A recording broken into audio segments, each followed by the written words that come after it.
너 미쳤어? 내가 어떻게 벌어온 돈인데? 그때의 저는 너무 어리석었습니다. 안녕하세요.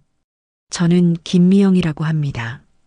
올해 46살이고 지금부터 제가 남편 몰래 주식 투자를 시작했다가 우리 가족의 전 재산 5억 원을 2년 만에 거의 다 날리고 이혼 위기까지 겪었던 경험을 말씀드리려고 합니다.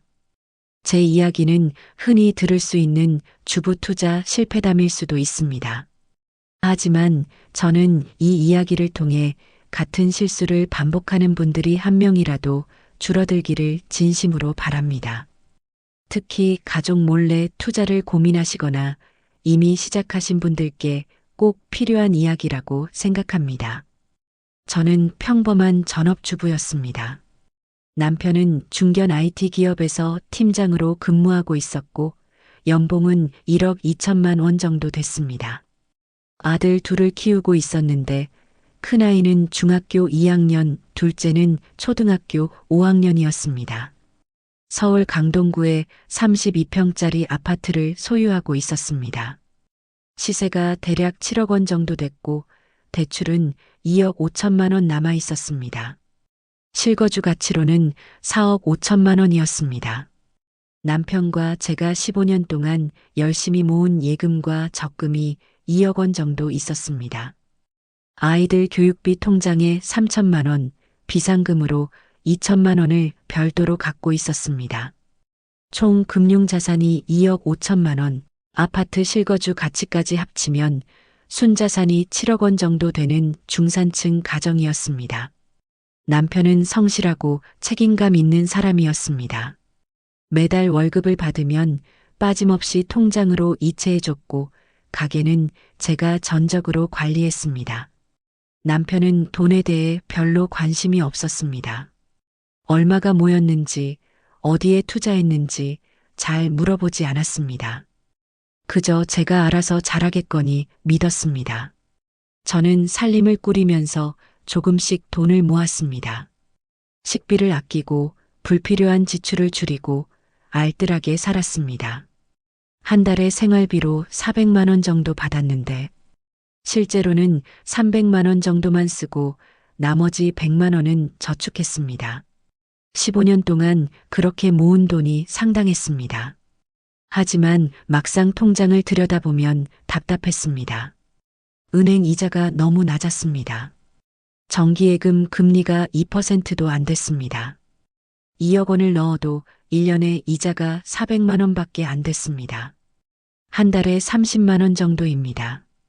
주변 친구들을 만나면 부동산 이야기, 주식 이야기가 자주 나왔습니다. 누구는 강남 아파트 사서 몇 억 벌었다. 누구는 주식으로 몇 천만 원 벌었다는 이야기를 들을 때마다 마음이 조급해졌습니다. 3년 전 가을, 친한 친구 수진이를 만났습니다. 수진이는 저와 동갑이고 비슷한 처지의 전업주부였습니다. 그런데 그날 수진이가 명품 가방을 들고 나왔습니다. 루이비통 최신 제품이었는데 가격이 500만 원은 좋게 넘어 보였습니다. 제가 물었습니다. 그 가방 진짜야? 어떻게 샀어? 수진이는 자랑스럽게 말했습니다. 주식으로 벌었지. 요즘 주식시장 진짜 괜찮아. 나 작년부터 시작했는데 벌써 3천만 원 넘게 벌었어. 제 귀가 솔깃했습니다. 3천만 원이면 엄청난 돈입니다. 은행 이자로는 10년을 모아도 못 버는 돈입니다. 수진이는 계속 이야기했습니다. 너도 해봐. 지금이 딱 좋은 타이밍이야. 코로나 때문에 주가가 많이 떨어졌다가 이제 다시 오르고 있거든. 지금 들어가면 돈 벌기 딱 좋아. 집으로 돌아오는 길에 계속 생각했습니다. 주식 투자, 나도 할 수 있지 않을까? 수진이도 하는데 나라고 못할 이유가 없잖아.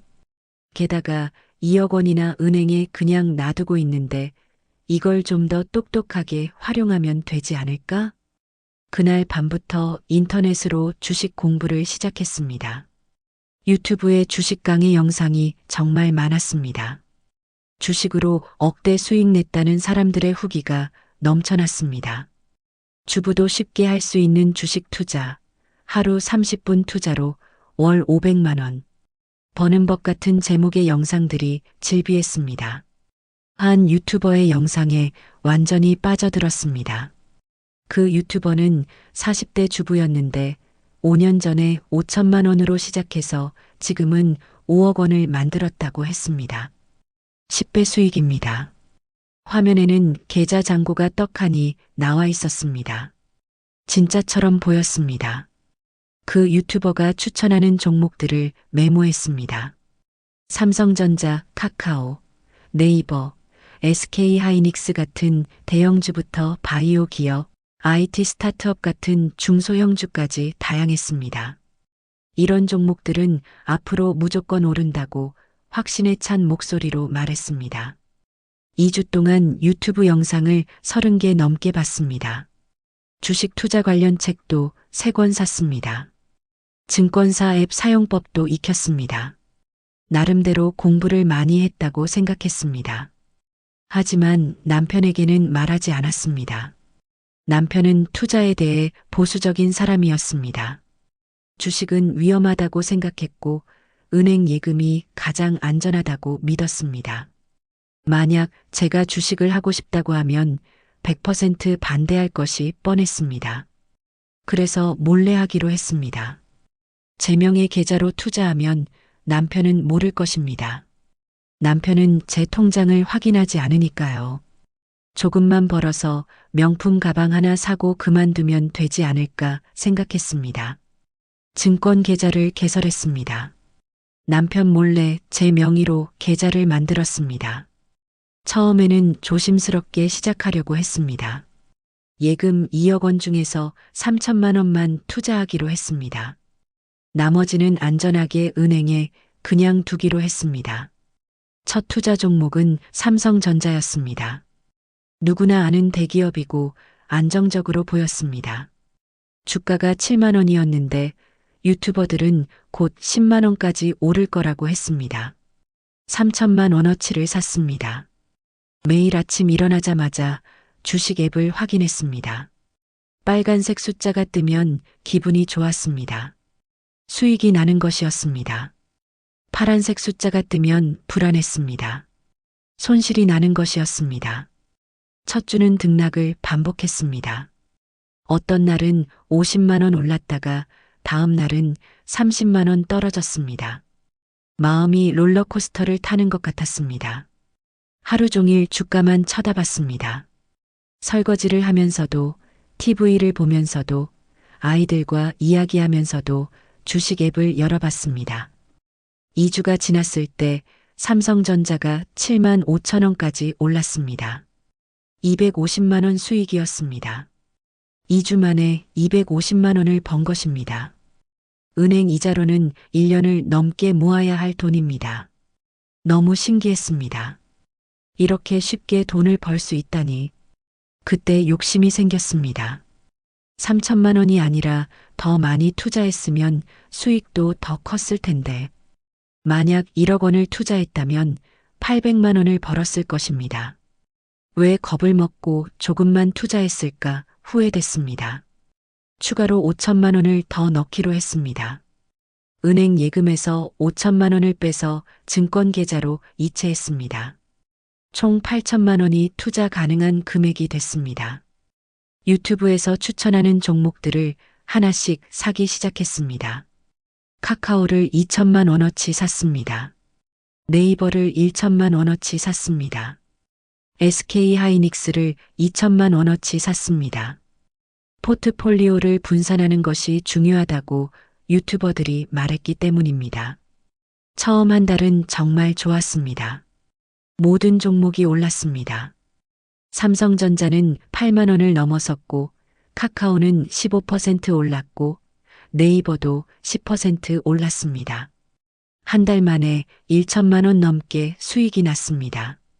통장 잔고를 확인하는 것이 하루 중 가장 행복한 시간이었습니다. 숫자가 올라가는 것을 보면 뿌듯했습니다. 내가 돈을 버는 능력이 있구나 생각했습니다. 그냥 집에서 빈둥거리는 주부가 아니라 투자로 돈을 버는 똑똑한 사람이 된 기분이었습니다. 수진이를 만나서 자랑했습니다. 나도 시작했어. 벌써 1천만 원 넘게 벌었어. 수진이는 기뻐하며 말했습니다. 그치, 내가 뭘 했어. 하면 된다니까. 우리 이제 주식 동호회 만들까? 우리는 카톡방을 만들었습니다. 주식에 관심 있는 주부 친구들을 초대했습니다. 모두 5명이 모였습니다. 매일 카톡방에 좋은 종목 정보를 공유했습니다. 누가 얼마 벌었다는 이야기가 오갔습니다. 서로 격려하고 축하해줬습니다.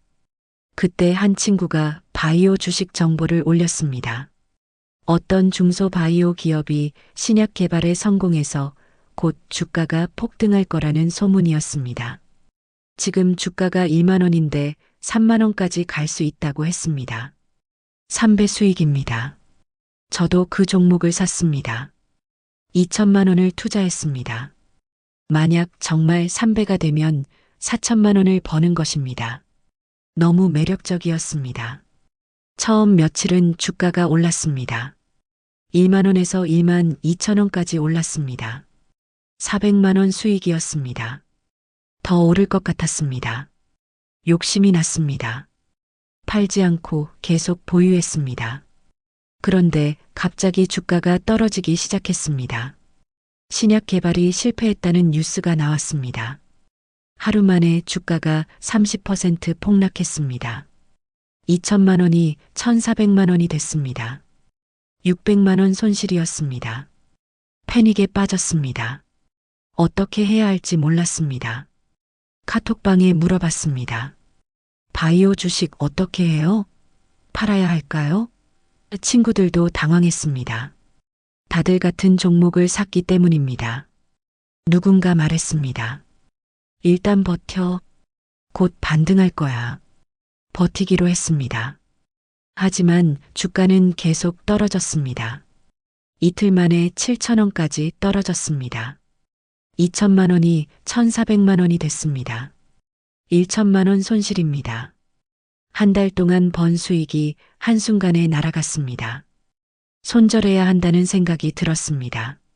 하지만 1천만 원을 잃고 파는 것이 너무 아까웠습니다. 조금만 더 기다리면 오르지 않을까? 희망을 가졌습니다. 결국 한 달을 버텼습니다. 주가는 5천 원까지 떨어졌습니다. 2천만 원이 1천만 원이 됐습니다. 절반을 잃은 것입니다. 더 이상 못 버티고 팔았습니다. 1천만 원 손실을 확정했습니다. 너무 억울했습니다. 왜 나만 이렇게 손해를 보는 걸까? 다른 사람들은 다 잘만 버는 것 같은데, 유튜버들은 매일 수익 인증을 올리고 있는데, 내가 뭘 잘못한 걸까? 그때부터 더 열심히 공부해야겠다고 생각했습니다. 유튜브만 보면 안 되겠다 싶었습니다. 주식 강의를 돈 주고 들어야겠다고 결심했습니다. 유명한 주식 강사의 유료 강의를 신청했습니다. 3개월 과정에 300만 원이었습니다. 비싼 금액이었지만 투자라고 생각했습니다. 제대로 배우면 그 이상을 벌 수 있을 거라고 믿었습니다. 강의를 열심히 들었습니다. 차트 보는 법, 재무제표 읽는 법, 기술적 분석, 기본적 분석 등을 배웠습니다. 노트에 빼곡히 필기했습니다. 강사가 추천하는 종목도 메모했습니다. 강사는 자신감 넘치는 사람이었습니다. 내 방법대로 하면 100% 수익 난다고 장담했습니다. 지금까지 내 수강생들은 모두 돈을 벌었다고 말했습니다. 저는 그 말을 믿었습니다. 강의가 끝나고 강사가 추천한 종목에 투자하기 시작했습니다. 이번에는 더 큰 금액을 넣었습니다. 남은 예금에서 또 5천만 원을 빼서 증권 계좌로 이체했습니다. 이제 은행에는 2천만 원밖에 안 남았습니다. 강사가 추천한 종목은 중소형 IT 기업이었습니다. 4차 산업혁명의 핵심 기술을 가지고 있다고 했습니다. 주가가 곧 폭등할 거라고 장담했습니다. 5천만 원을 모두 그 종목에 투자했습니다. 처음 일주일은 좋았습니다. 주가가 20% 올랐습니다. 1천만 원 수익이었습니다. 강사 말이 맞는 것 같았습니다. 더 투자하고 싶었습니다. 그런데 문제가 생겼습니다. 아들 학원비를 내야 하는데 돈이 부족했습니다. 은행에 2천만 원밖에 없었는데 이번 달 생활비로 쓸 돈이었습니다. 학원비는 별도로 200만 원이 필요했습니다. 고민했습니다. 주식을 팔아야 하나? 아니면 다른 방법이 있나? 그때 신용대출이 생각났습니다. 일단 신용대출로 당장 필요한 돈을 해결하고 주식이 더 오르면 팔아서 갚으면 되지 않을까? 은행에서 신용대출 2천만 원을 받았습니다. 금리는 연 5%였습니다. 높았지만 어쩔 수 없었습니다. 단기로 빌렸다가 한두 달 안에 갚으면 이자가 크지 않을 거라고 생각했습니다. 그 돈으로 학원비를 내고 생활비를 썼습니다. 주식은 그대로 보유했습니다. 조금만 더 오르면 팔려고 했습니다. 하지만 주가는 더 오르지 않았습니다. 오히려 떨어지기 시작했습니다. 그 회사의 실적이 기대에 못 미친다는 뉴스가 나왔습니다. 주가가 급락했습니다. 5천만 원이 3천만 원이 됐습니다. 너무 큰 금액이었습니다. 팔 수가 없었습니다. 팔면 진짜 돈을 잃는 것입니다. 안 팔면 아직 손실이 확정된 게 아니니까요. 버티기로 했습니다. 한 달이 지났습니다. 주가는 더 떨어졌습니다. 3천만 원이 2천만 원이 됐습니다. 절반을 잃었습니다. 어느 날 강사에게 연락했습니다. 추천하신 종목이 계속 떨어지는데 어떻게 해야 하나요? 강사는 태연하게 주식은 원래 등락이 있으니 장기 투자 관점에서 보라고 했습니다. 저는 단기 수익을 원했지만 강사를 믿기로 했습니다. 그 사이 남편이 이상한 낌새를 눈치챘습니다. 어느 날 저녁 통장에 2억 정도 돈이 다 어디 갔냐고 물었습니다. 순간 머릿속이 하얘졌습니다. 남편이 통장을 확인했던 것입니다. 거짓말을 했습니다. 아, 정기예금으로 옮겨놨어. 금리가 더 좋은데 발견해서 남편은 더 이상 묻지 않았습니다. 그냥 믿었습니다. 하지만 가슴이 두근거렸습니다. 언젠가는 들킬 것 같았습니다. 빨리 손실을 만회하고 원금을 회복해야 했습니다. 그래야 남편이 모르고 넘어갈 수 있습니다. 더 공격적으로 투자하기로 했습니다. 빨리 돈을 벌어야 했으니까요. 카톡방에서 친구가 공유한 정보가 눈에 들어왔습니다. 어떤 게임 회사가 신작을 출시하는데 대박이 날 거라는 소문이었습니다. 그 종목을 조사했습니다. 유튜브에도 그 회사를 추천하는 영상이 많았습니다. 모두들 이번엔 진짜다라고 말했습니다. 주가가 지금 2만 원인데 5만 원까지 갈 수 있다고 했습니다. 남은 주식을 모두 팔았습니다. 2천만 원이 남았습니다. 원래 5천만 원이었는데 3천만 원을 잃은 것입니다. 그 2천만 원을 전부 그 게임 회사 주식에 투자했습니다. 추가로 더 투자하고 싶었습니다. 은행에 남은 돈은 없었습니다. 신용대출도 이미 받았습니다. 어떻게 해야 할까 고민하다가 마이너스 통장을 만들었습니다. 한도가 3천만 원이었습니다. 마이너스 통장에서 3천만 원을 빌렸습니다. 금리는 연 8%였습니다. 높았지만 단기간만 쓰면 괜찮을 거라고 생각했습니다. 그 돈도 게임 회사 주식에 투자했습니다. 총 5천만 원을 투자했습니다. 신작 게임 출시일이 다가왔습니다. 매일 뉴스를 확인했습니다. 기대감이 높았습니다. 주가도 조금씩 오르고 있었습니다. 2만 원에서 2만 5천 원까지 올랐습니다. 125만 원 수익이었습니다. 드디어 게임이 출시됐습니다. 하지만 반응이 좋지 않았습니다. 유저들의 평가가 낮았습니다. 버그가 많고 재미없다는 리뷰가 쏟아졌습니다. 회사가 해명 자료를 냈지만 소용없었습니다. 주가가 폭락했습니다. 하루 만에 30% 떨어졌습니다. 2만 5천 원이 1만 7천 원이 됐습니다. 5천만 원이 3,400만 원이 됐습니다. 1,600만 원 손실입니다. 다음 날도 떨어졌습니다. 1만 5천 원이 됐습니다. 5천만 원이 3천만 원이 됐습니다. 2천만 원 손실입니다. 팔아야 한다고 생각했습니다. 하지만 손가락이 움직이지 않았습니다. 2천만 원을 그냥 날리는 것이 받아들여지지 않았습니다. 일주일을 버텼습니다. 주가는 1만 원까지 떨어졌습니다. 5천만 원이 2천만 원이 됐습니다. 절반 이상을 잃었습니다. 더 이상 못 버티고 팔았습니다. 3천만 원 손실을 확정했습니다. 정신이 아득했습니다. 지금까지 잃은 돈을 계산해 봤습니다. 바이오 주식에서 1천만 원, IT 기업 주식에서 3천만 원, 게임 회사 주식에서 3천만 원, 총 7천만 원을 잃었습니다.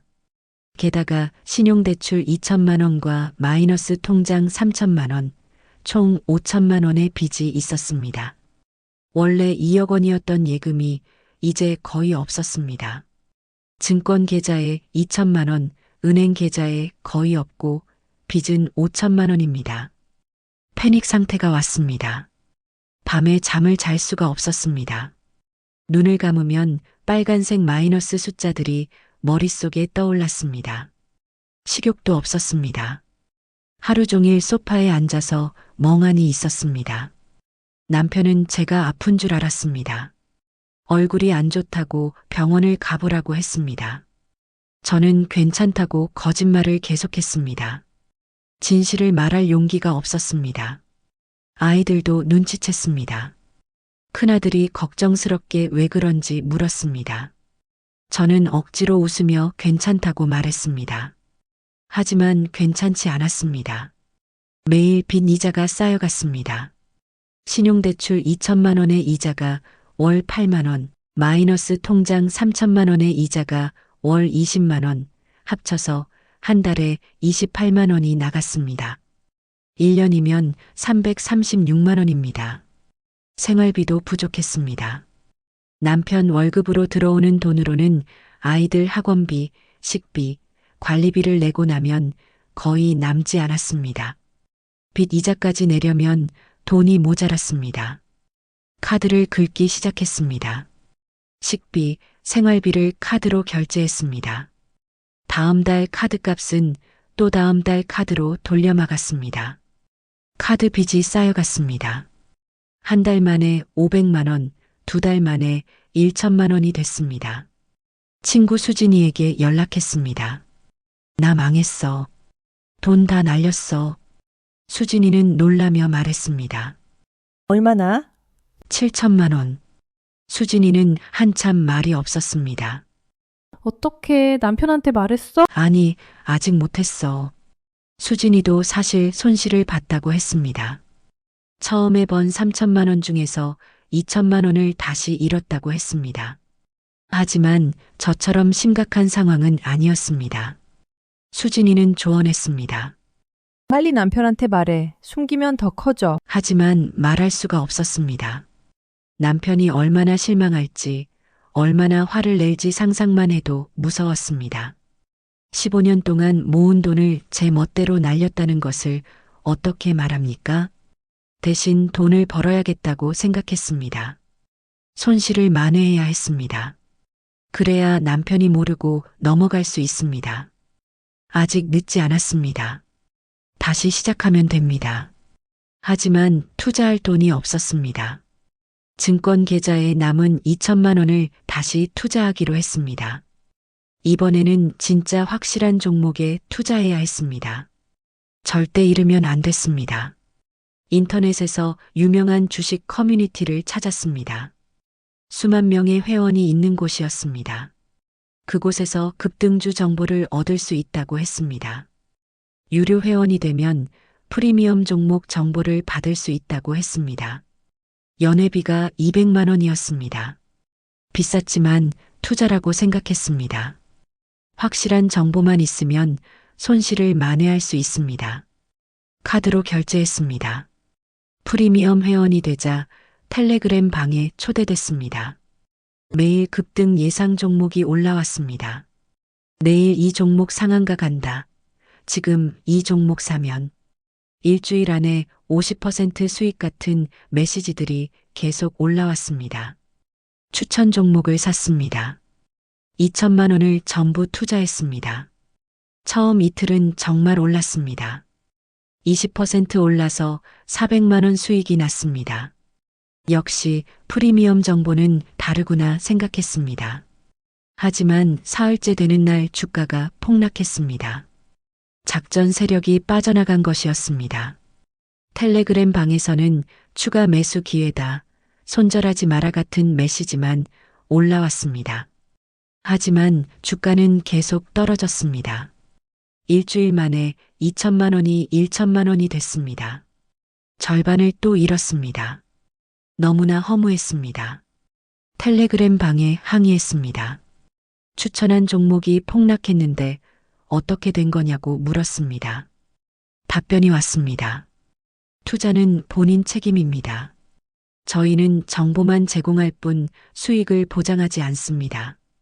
환불을 요청했지만 거절당했습니다. 회원 약관에 환불 불가라고 명시되어 있다는 것입니다. 완전히 사기당한 기분이었습니다. 200만 원 회비에 1천만 원 손실까지 합치면 1,200만 원을 날린 것입니다. 이제 증권 계좌에는 1천만 원밖에 남지 않았습니다. 그때 한 가지 생각이 떠올랐습니다. 아파트 전세금을 이용하면 어떨까?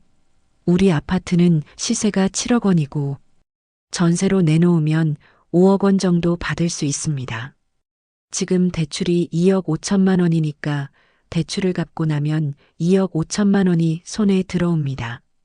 그 돈으로 손실을 만회하고 다시 아파트를 사면 됩니다. 일시적으로 전세로 살면서 투자하는 것입니다. 완벽한 계획처럼 보였습니다. 하지만 남편을 어떻게 설득할까가 문제였습니다.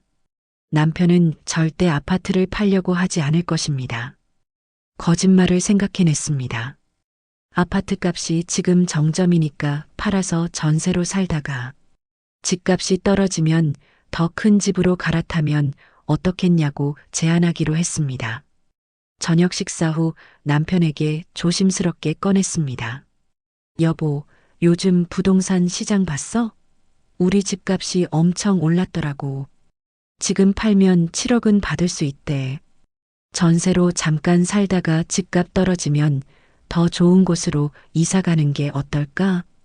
남편은 고개를 저었습니다. 무슨 소리야? 우리 집 완전 좋잖아. 왜 팔아? 그리고 집값이 떨어질 거라는 보장도 없고. 예상했던 반응이었습니다. 저는 계속 설득했습니다. 하지만 지금 최고점이잖아. 팔아서 이익 실현하고 잠깐 전세 살면 되지. 아이들 학군도 유지할 수 있고. 남편은 단호했습니다. 며칠 동안 계속 설득했습니다. 하지만 남편은 완강했습니다. 결국 포기할 수밖에 없었습니다. 다른 방법을 찾아야 했습니다. 아파트 담보대출을 더 받을 수는 없을까? 은행에 알아봤습니다.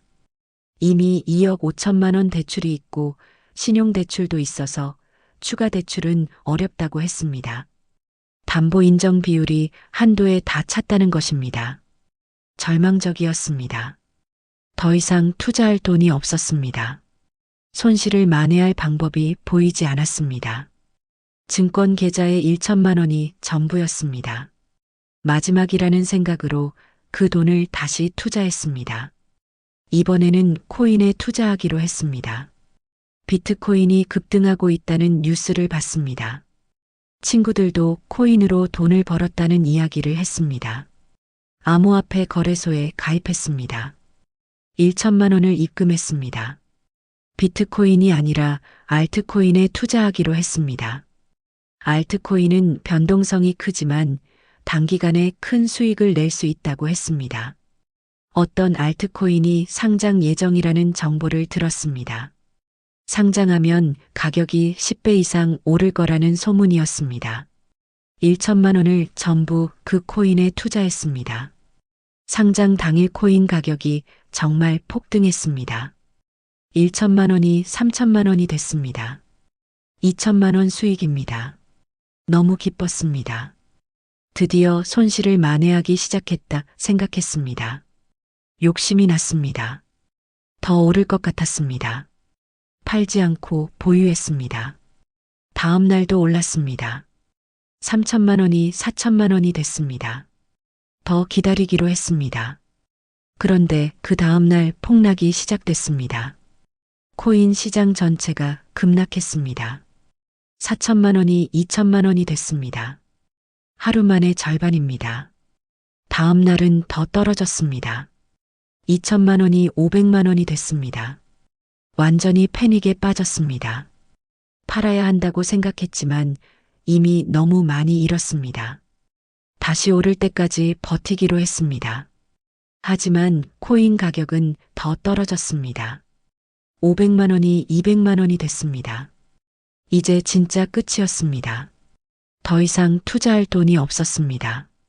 총 손실을 계산해 봤습니다. 바이오 주식 1천만 원, IT 기업 주식 3천만 원, 게임 회사 주식 3천만 원, 작전주 1천만 원, 코인 800만 원, 주식 강의 300만 원, 유료 커뮤니티 200만 원, 합계 9,300만 원을 잃었습니다. 거기에 빚이 있었습니다. 신용대출 2천만 원, 마이너스 통장 3천만 원, 카드 빚 1,500만 원, 합계 6,500만 원입니다. 원래 예금 2억 원이 이제 200만 원밖에 없었습니다. 빚은 6,500만 원입니다. 실질적으로 6,300만 원의 마이너스 상태였습니다. 게다가 아이들 교육비 통장 3천만 원도 손을 댔습니다. 비상금 2천만 원도 다 썼습니다. 가족 전체 금융자산이 거의 사라졌습니다. 남은 것은 아파트뿐이었습니다. 하지만 아파트에도 대출이 2억 5천만 원 있었습니다. 더 이상 숨길 수가 없었습니다. 신용카드 연체가 시작됐습니다. 남편 앞으로도 문자가 갔습니다. 남편이 물었습니다. 카드값이 왜 이렇게 밀렸어? 1,500만 원이나 되는데. 더 이상 숨길 수 없었습니다. 전부 고백했습니다. 3년 전부터 주식 투자를 했던 것, 남편 몰래. 예금을 빼서 투자한 것, 9천만 원 넘게 손실을 본 것, 6,500만 원의 빚이 생긴 것, 아이들 교육비까지 손댄 것을 모두 말했습니다. 남편은 말을 잃었습니다. 한참 동안 아무 말도 하지 않았습니다. 얼굴이 새하얗게 변했습니다. 손이 부들부들 떨렸습니다. 남편이 소리쳤습니다. 당신 미쳤어? 15년 동안 모은 돈을 어떻게 혼자 맘대로 날려? 내가 얼마나 고생해서 그 돈 모았는데. 저는 울면서 사과했습니다. 미안해, 정말 미안해. 내가 잘못했어. 남편은 집을 나가버렸습니다. 밤늦게까지 돌아오지 않았습니다. 다음 날도 출근하고 늦게 들어왔습니다. 저와 대화하지 않았습니다. 일주일 동안 말을 섞지 않았습니다. 아이들도 분위기를 눈치챘습니다. 엄마 아빠 싸웠어? 큰아들이 물었습니다. 뭐라고 대답해야 할지 몰랐습니다. 가슴이 찢어지는 것 같았습니다. 남편이 친척들에게 돈을 빌리기 시작했습니다. 급한 빚부터 갚아야 했습니다. 신용대출 2천만 원을 먼저 갚았습니다. 마이너스 통장도 정리했습니다. 카드 빚도 갚았습니다. 친척들에게 빌린 돈이 총 7천만 원이었습니다. 남편은 매일 야근을 했습니다. 주말에도 일했습니다. 부업도 시작했습니다. 빚을 갚기 위해서였습니다. 한 달에 200만 원씩 친척들에게 갚아 나갔습니다. 저도 일을 구했습니다. 전업주부로만 살아서 특별한 기술이 없었습니다. 마트 계산대, 식당 서빙, 청소 일 등을 알아봤습니다. 결국 대형마트에서 시간제 일자리를 구했습니다. 하루 6시간, 주 5일 근무로 한 달에 150만 원 정도 받았습니다. 46살에 처음으로 일을 시작했습니다. 어렸을 때 아르바이트를 빼면 처음 받는 월급이었습니다. 몸은 힘들었지만 돈을 버는 것이 조금이나마 위안이 됐습니다. 가족의 생활 수준이 급격히 떨어졌습니다. 외식은 완전히 끊었습니다. 아이들 학원도 절반으로 줄였습니다. 옷도 안 샀습니다. 모든 지출을 최소화했습니다. 큰아들이 고등학교에 들어갔습니다. 대학 입시를 준비해야 하는데 학원비가 부담이었습니다. 아이가 원하는 학원은 한 달에 200만 원이었습니다. 도저히 감당할 수 없는 금액이었습니다. 아이에게 솔직하게 말했습니다. 엄마가 잘못해서 지금 우리 형편이 어려워.